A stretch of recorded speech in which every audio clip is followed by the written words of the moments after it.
What's up, y'all? This is Cree back here with another review of Chainsaw Man, episode 6. So, today we get the backstory between Himeno and Aki. But, real quick before we get into the episode, before we dive deeper into it, I'm really appreciating how much more mentally present Denji is becoming. He makes a note or later on in the episode, which we'll get to later in more detail, about how the devil seems to be afraid of him because it doesn't like physical pain. So it's really cool to see Denji being able to recognize that as the show is going on. Also, Power is literally chaos in a bottle, and we all love her. So, anyways, let's get into the thick of things. So last where we left off, they realized they kept going to the eighth floor, and poor Kobeni here is just freaking the fuck out. She's not having it. Aki's in like full dad mode. He's doing his best to keep calm and just all the kids, let's keep it together, guys. Himeno really appreciates this. Arai is also starting to freak out a little bit. So, oddly enough, though, as they're figuring this out, they have Kobeni hold up two peace signs like this. I don't know if y'all can see it. So, I don't know if that has to do with her contract with whatever double. So, interesting. But after they spend a lot of time stuck in this loop, they eventually go into a hotel room. And this hotel room, the window to the hotel room just leads to another hotel room. So they're just kind of chilling between the spaces. But not even between the spaces. They're just in rooms right next to each other. So it's kind of funny. The entire time, Kobeni, this poor anxiety-ridden woman, she starts freaking out because she's like, I'm going to die here. We're all going to die here. She does make a. We find out what got her into devil hunting. We don't find out what got Arai into devil hunting yet. But she got into devil hunting because her parents wanted to put their son, her brother, through college, and she needed to make money to do that. So it was either devil hunting or sex work. So she opted to go for devil hunting. And this poor child. I just want to like, I just want to like tell her everything's gonna be okay. We're gonna fix this. Don't worry about it. But another like slice of life character that I'm really starting to appreciate, these little slice of life moments where it's like, this person just wants an ordinary life. However, they are thrown into this shit show, which it's a great contrast for Aki as we learn his motivations.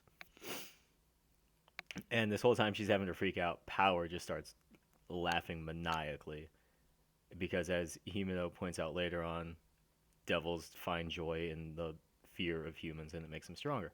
So, moving right along.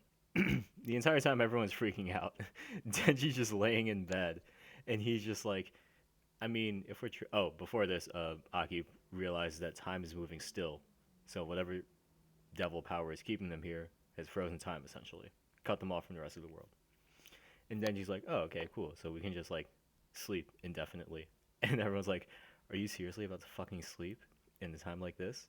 And he's like, well, yeah, because to be fair, Denji used to sleep in a fucking metal shed. So he finds a bed. We saw what happened in episode 2. Wait, no, episode 3 when he was at Aki's place. Like this kid is just he's in heaven, despite the fact that he's surrounded by devils. Okay, he's like, all right, guys, wake me up if you figure out a way to get out of this hotel loop. So Himeno ends up waking him up later, and I thought that scene was gonna go somewhere else. I'm not gonna lie, but she wakes him up and she explains, all right, Kobeni or Arai started having or wait, no, hold on. Blah, blah, blah. So Aki's still hunting down the devil. Arai started having a panic attack, so he's just holed up in another hotel room, bundled in a blanket like a little burrito, freaking the fuck out. Kobeni started going so freaking like mental that she started drinking toilet water, so Himeno knocked her out, put her in bed. He's like, all right, well, what about Power? And Power's laying. So we cut to Himeno and Denji standing in front of Power as she's just like sprawled across the bed, like paint me like one of your French girls pose. And she's explaining how she's decided she's gonna win the Nobel Peace Prize and run for prime minister and become ruler of the world and then cause fear by raising a 100% tax rate in all humans. And Denji's just like, oh, she's always like this. And Himeno's like, oh, okay, cool. Which I power, we stand. Oh yeah, this is Aki's reaction, by the way, to fucking Denji falling asleep in of all times like this. So we do get a nice little flashback because Power's like, I don't understand how you, talking to Himeno, are able to stay so calm. She explains, cigarettes helps, and it's her partnership with Aki, knowing Aki's on the case, like working valiantly to try and solve the fucking problem here. Yeah, nice little flashback of their two budding relationship. There's a nice little scene where, not this one, but it comes before that, where this woman, this girlfriend of one of Himeno's devil hunting partners, he died. So the woman slaps Himeno, walks away. Aki gets pissed, goes over to the woman, sticks a piece of gum to her clothes, comes back, tells Himeno. She starts laughing, and then their bond just like grows, and that's how they become really close over the years. She's the one that got Aki to start smoking, and there's a really funny scene where he comes in, and he's like, Himeno, do you have another? Can I get a cigarette? He's like, sorry, I'm smoking my last one. And he asks for it, she gives it to him, and Denji freaks out. He's like, hey, that's technically an indirect kiss. What the fuck? Where's my reward? Um, oh, yeah, jumping ahead here. So, confront the devil in the hallway. It turns out he's the Eternity Devil, which is why they're trapped on the 8th floor eternally.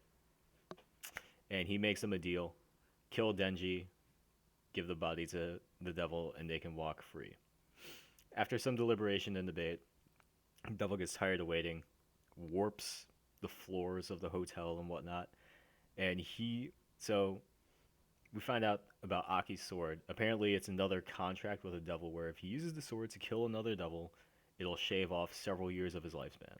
Himeno's refusing to let Aki do that, and so when Aki goes to try and do that in this situation, like that you're seeing on screen, she uses her ghost hand to hold him still, and then Kobeni comes out with a knife, and she goes to stab Denji, but Aki takes the stab for him, and he's like, listen, he may deserve a few stabs, but he's a devil hunter. His motivation is killing the gun devil. I can't do that by myself. We're not killing Denji. And so this is where like the nuclear family really starts to come together, because Denji kind of takes control of the situation, and he's just like, all right, Power, you're a blood devil. I need you to stop Aki from bleeding out.